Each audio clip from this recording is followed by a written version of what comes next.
I borrowed two mics from my friend, one very expensive and one very cheap mic, just to try them out.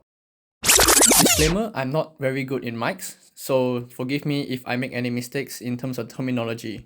By the way, this is recorded from my Samsung S23 Ultra. Without further ado, let's get down to it.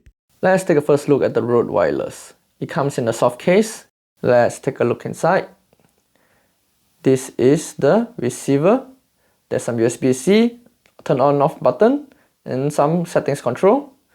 And this is the mic itself. On off button, USB-C, and the mic, some clips behind. Okay. Here is one dead cat. And here is the audio jack adapter. This audio is recorded from the Rode itself. What do you think about it? And here we have the Comica Vimo C. It comes with a hard case. Let's take a look inside. It comes with a lot of accessories. Here is one dead cat, and here is another. It also comes with two cables, two audio cables. Here they are. And this is a mic converter or mic adapter. Let's look at the charging case. USB-C, Vimo C, quite solid. They even have battery indicator. It comes with two receiver and one transmitter. It auto turn on when you pull them out from the case.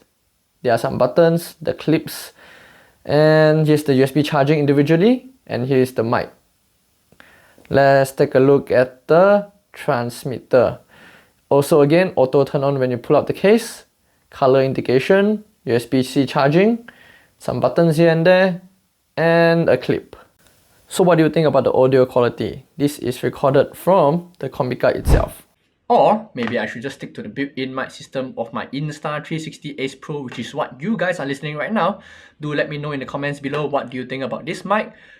Or maybe you have any other affordable recommendation for mics for action cameras. Do let me know in the comments below. Thank you for recommending and thank you for sharing. See you in the next video. Enjoy.